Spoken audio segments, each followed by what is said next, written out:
Hello dear students. आज हम पढ़ेंगे नेट के लिए कहानी अपना अपना भाग्य, जो जैनेंद्र कुमार के द्वारा लिखी गई है। इस कहानी में गरीब बालक के बारे में बताया गया है कि मनुष्य को केवल अपने कर्तव्य को यह कहकर नहीं छोड़ देना चाहिए कि सबका अपना अपना भाग्य है, बल्कि गरीब और असहाय की मदद करते रहना चाहिए। तो देखिए, शुरू करते हैं अपनी कहानी।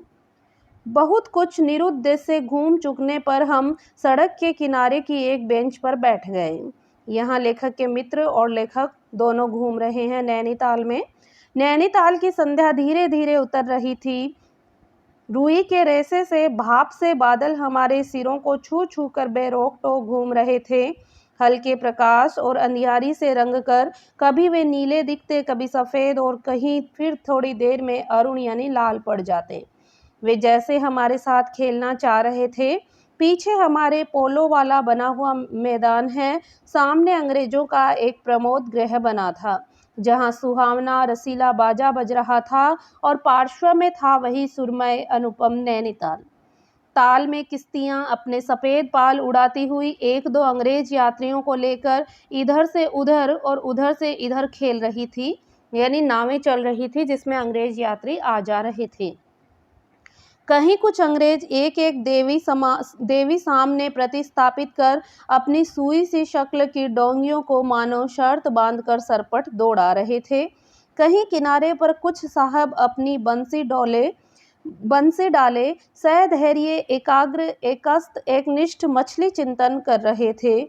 पीछे पोलो लॉन में बच्चे किलकारियां मारते हुए हॉकी खेल रहे थे। शौर, मारपीट, गाली गलौज भी जैसे खेल का ही अंश बना हुआ था। इस तमाम खेल को उतने क्षणों का उद्देश्य बना वे बालक अपना सारा मन, सारी देह, समग्र बल और समूची विद्या लगाकर मानो खत्म कर देना चाहते थे। यानी बालक खेल में इतने घुले मिले थे कि वो सारी देह का सारा बल लगाकर, सारी विद्या, अपना सारा मन लगाकर खेलों में रमे हुए थे। उन्हें ना आगे की चिंता थी, ना ही बीते का ख्याल था। वे शुद्ध तत्काल के प्राणी थे। वे शब्द की संपूर्ण सच्चाई के साथ जीवित थे। सड़क पर से नर नारियों का अविरल प्रवाह आ रहा था और जा रहा था। उसका ना कोई और था, ना कोई छोर। यह प्रवाह कहाँ जा रहा था, कहाँ से आ रहा था, कौन बता सकता है।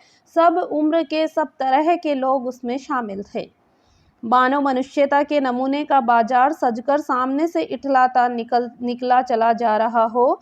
अधिकार गर्व में तने अंग्रेज भी उसमें थे, और चिथड़ों से सजे घोड़ों की बाग थामे वे पहाड़ी उसमें थे, जिन्होंने अपनी प्रतिष्ठा और सम्मान को कुचलकर शून्य बना लिया है, और जो बड़ी तत्परता से दुम हिलाना सीख गए हैं।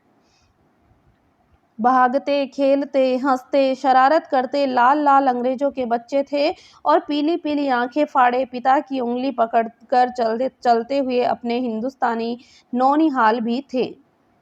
अंग्रेज पिता थे, नौनिहाल यानी छोटे छोटे बच्चे। अंग्रेज पिता थे जो अपने बच्चों के साथ भाग रहे थे, हंस रहे थे, खेल रहे थे। उधर भारतीय पितृदेव भी थे, जो बुजुर्गी को अपने चारों तरफ लपेटे धन संपन्नता के लक्षणों का प्रदर्शन करते हुए चल रहे थे। अंग्रेज रमणियां भी थी, जो धीरे धीरे नहीं चलती थी बल्कि तेज चलती थी। उन्हें न चलने में थकावट आती थी, न हंसने में मौत आती थी। कसरत के नाम पर घोड़े पर भी बैठ सकती थी, और घोड़े के साथ ही साथ जरा जी होते ही किसी किसी हिंदुस्तानी पर कोड़े भी फटकार सकती थी। वे दो दो, तीन तीन, चार चार की टोलियों में निशंक निरापद इस प्रवाह में मानो अपने स्थान को जानती हुई सड़क पर चली जा रही थी। यानी अंग्रेजों को देखे तो ऐसा लग रहा था कि जैसे कि वो इस स्थान को जानती है और लगातार सड़क पर चली जा रही थी। उधर हमारी भारत की कुल लक्ष्मी सड़क के बिल्कुल किनारे दामन बचाती और संभालती हुई, साड़ी की कई तहों में सिमट सिमट कर लोक लाज, स्त्रीत्व और भारतीय गरिमा के आदर्श को अपने परिवेष्टनों में छिपाकर सहमी सहमी धरती में आंखें गाड़े कदम कदम आगे बढ़ रही थी। इसके साथ ही भारतीयता का एक नमूना और था। अपने कालेपन को खुरच खुरच कर बहा देने की इच्छा करने वाला अंग्रेजी दां पुरुषोत्तम भी थे, जो नेटिवों को देखकर मुंह फेर लेते थे और अंग्रेज को देखकर आंखें बिछा देते थे और दुम हिलाने लगते थे। वैसे वे अकड़कर चलते थे, मानो भारत भूमि को इसी अकड़ के साथ कुचल कुचल कर चलने का उन्हें अधिकार मिला है। घंटे के घंटे सरक गए, अंधकार धीरे धीरे गाढ़ा हो गया, बादल सफेद होकर जम गए, यानी बर्फ गिर रही थी। मनुष्यों का वह तांता एक एक करके अब क्षीण होने लगा। अब इक्का दुक्का आदमी सड़क पर छतरी लगाकर निकल रहा था। हम वहीं के वहीं बैठे थे। सर्दी सी मालूम हुई, हमारे ओवरकोट भीग गए थे। पीछे फिरकर देखा, यह लाल बर्फ की चादर की तरह बिल्कुल स्तब्ध और सुन्न पड़ा था। सब ओर सन्नाटा था।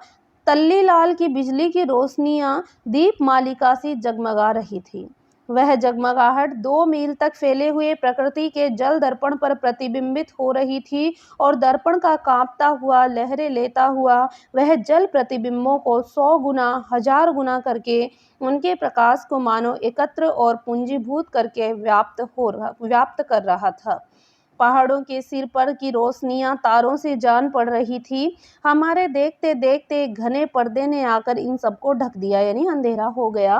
रोशनियां मानो मर गई, जगमगाहट लुप्त हो गई। वे काले काले भूत से पहाड़ भी इस सफेद पर्दे के पीछे छिप गए।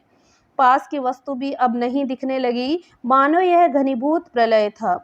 सब कुछ इस घनी गहरी सफेदी में दब गया था। एक शुभ्र महासागर ने फैलकर संस्कृति के सारे अस्तित्व को ही डुबो दिया।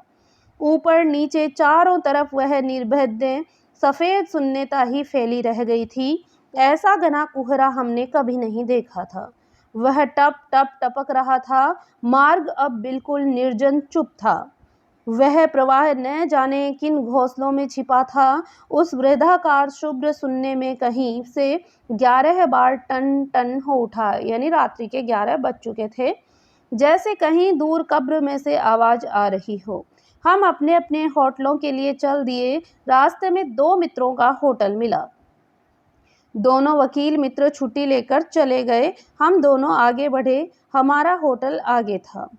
ताल के किनारे किनारे हम चल रहे थे। हमारे ओवरकोट तर हो गए थे। बारिश नहीं मालूम होती थी, पर वहां तो ऊपर नीचे हवा से कण कण में बारिश थी। सर्दी इतनी थी कि सोचा कोट पर एक कंबल और होता तो अच्छा होता। रास्ते में ताल के बिल्कुल किनारे बेंच पड़ी थी। मेरे जी में बेचैनी हो रही थी। झटपट होटल पहुंचकर इन भीगे कपड़ों से छुट्टी पा ली। गर्म बिस्तर में छिपकर सोना चाहता था, पर साथ के मित्रों की सनक कब उठेगी, कब थमेगी, इसका पता नहीं था, और वह कैसी क्या होगी इसका भी कुछ अंदाज नहीं था। उन्होंने कहा, आओ जरा यहाँ बैठें। हम उस चूते कुहरे में रात के ठीक 1 बजे तालाब के किनारे उस भीगी बर्फ से ठंडी हो रही लोहे की बेंच पर ही बैठ गए। यानी कि कोहरा चू रहा था, बर्फ आ रही थी, और वहीं हम ठंडी बर्फ की बेंच पर, लोहे से बनी हुई ठंडी ठंडी बेंच पर बैठ गए। 5, 10, 15 मिनट हो गए। मित्र के उठने का इरादा नहीं मालूम हुआ तो मैंने खिसियाकर कहा, चलिए भी। तो वो कहते हैं, अरे जरा बैठो भी। हाथ पकड़कर जरा बैठने के लिए जब इस जोर से बैठा लिया गया तो और कोई चारा नहीं रहा। लाचार बैठे रहना पड़ा। सनक से छुटकारा आसान नहीं था, और यह जरा बैठना जरा नहीं था बल्कि बहुत था। यानी मित्र का थोड़ी देर बैठना केवल थोड़ी देर बैठना नहीं था, फिर वो उठता ही नहीं था, काफी देर तक बैठा रहता था। चुपचाप बैठे तंग हो रहा था, कुढ़ रहा था कि मित्र अचानक बोले, देखो वह क्या है। मैंने देखा, कोहरे की सफेदी में कुछ ही हाथ दूर से काली सी सूरत हमारी तरफ बढ़ी आ रही थी। मैंने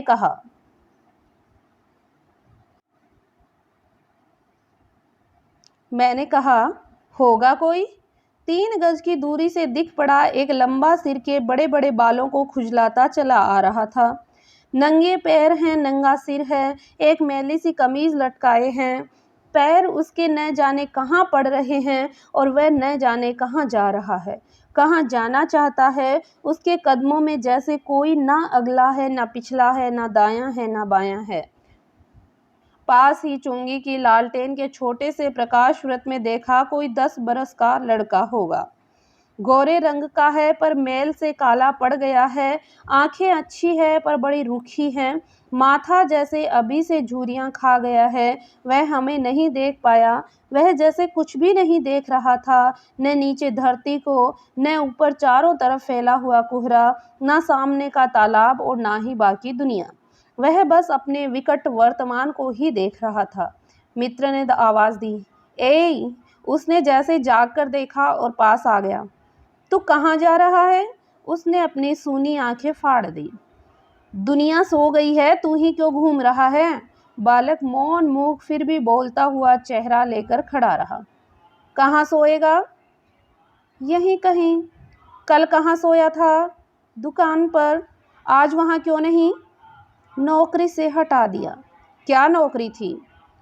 "सब काम, 1 रुपया और जूठा खाना।" "फिर नौकरी करेगा?" "हाँ।" "बाहर चलेगा?" "हाँ।" "आज क्या खाना खाया?" "कुछ नहीं।" "अब खाना मिलेगा?" "नहीं मिलेगा।" "यूं ही सो जाएगा?" "हाँ।" "कहाँ?" "यहीं कहीं।" "इन्हीं कपड़ों में?" बालक फिर आंखों से बोलकर मुंह खड़ा रहा। आंखें मानो बोलती थी, यह भी कैसा मूर्ख प्रश्न है। "माँ बाप हैं?" "हैं।" "कहाँ?" "15 कोस दूर गांव में।" "तू भाग आया?" "हाँ।" "क्यों?" "मेरे कई छोटे भाई बहन हैं, सो भाग आया। वहाँ काम नहीं था, रोटी नहीं। बाप भूखा रहता था और मारता था।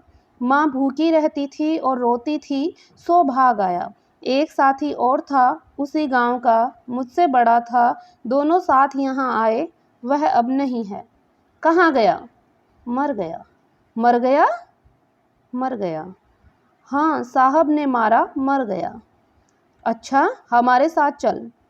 वह साथ चल दिया। लौटकर हम वकील दोस्तों के होटल में पहुँचे। "वकील साहब।" वकील लोग होटल के ऊपर के कमरे से उतरकर आए। कश्मीरी दोसाला लपेटे थे, मोजे चढ़े पैरों में चप्पल थी, स्वर में हल्की सी झुंझलाहट थी, कुछ लापरवाही थी। "आहा, फिर आप कहिए। आपको नौकर की ज़रूरत थी ना? देखिए यह लड़का है।" "कहाँ से ले आए इसे, आप जानते हैं?"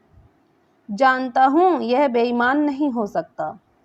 "अजी, ये पहाड़ी बड़े शैतान होते हैं। बच्चे बच्चे में गुल छिपे रहते हैं। आप भी क्या अजीब हैं। उठा लाए कहीं से। लो जी, यह लो नौकर। मानिए तो यह अच्छा लड़का निकलेगा। आप भी।" "जी बस खूब है। ऐसे गेरे को नौकर बना लिया जाए, अगले दिन वह न जाने क्या क्या लेकर चंपत हो जाए। आप मानते ही नहीं, मैं क्या करूं?" "माने क्या खाक। आप भी।" "जी अच्छा मजाक करते हैं। अच्छा, अब हम सोने जाते हैं।" और वे 4 रुपये रोज के किराए वाले कमरे में सजी मसहरी पर सोने के लिए झटपट चले गए। वकील साहब के चले जाने पर होटल के बाहर आकर मित्र ने अपनी जेब में हाथ डालकर कुछ टटोला, पर झट कुछ निराश भाव से हाथ बाहर कर मेरी ओर देखने लगे। "क्या है?" "इसे खाने के लिए कुछ देना चाहता था।" अंग्रेजी में मित्र ने कहा, "मगर 10-10 के नोट हैं।" "नोट ही शायद मेरे पास हैं, देखूं?" सचमुच मेरे पॉकेट में भी नोट ही थे। हम फिर अंग्रेजी में बोलने लगे। लड़के के दांत बीच बीच में कटकटा उठते थे। कड़ाके की सर्दी थी। मित्र ने पूछा, "तब?"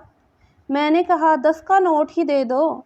सक पकाकर मित्र मेरा मुंह देखने लगे। "अरे यार, बजट बिगड़ जाएगा। हृदय में जितनी दया है, पास में उतने पैसे तो नहीं हैं।" "तो जाने दो, यह दया ही इस जमाने में बहुत है।" मैंने कहा। मित्र चुप रहे, जैसे कुछ सोचते रहे। फिर लड़के से बोले, "अब आज तो कुछ नहीं हो सकता, कल मिलना। वह होटल डी पब जानता है, वहीं कल 10 बजे मिल लेगा।" "हाँ, कुछ काम देंगे हुजूर?" "हाँ हाँ, ढूंढ दूंगा।" "तो जाऊं?" "हाँ।" ठंडी सांस खींचकर मित्र ने कहा, "कहाँ सोएगा?"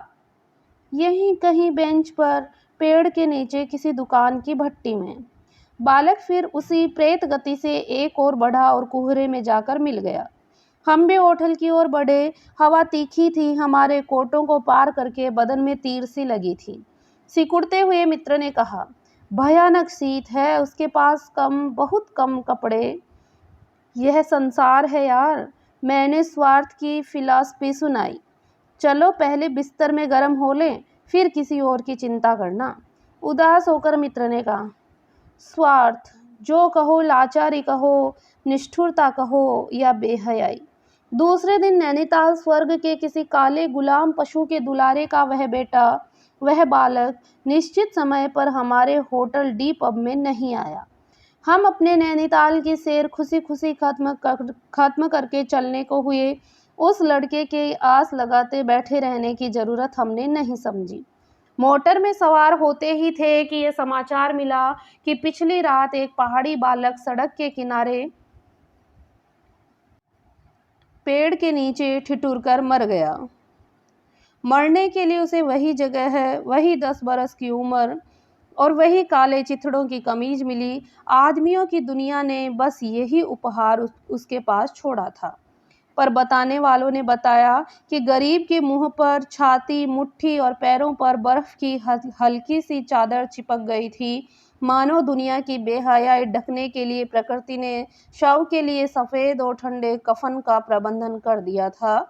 सब सुना और सबने यही सोचा, अपना अपना भाग्य। तो ये कहानी थी अपना अपना भाग्य जैनेंद्र कुमार की, कि आज के ज़माने में गरीब की कोई मदद नहीं करता, केवल सोच कर रह जाते हैं।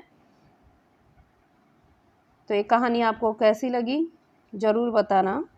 अगली कहानी हम जल्द ही पढ़ेंगे। तब तक के लिए धन्यवाद।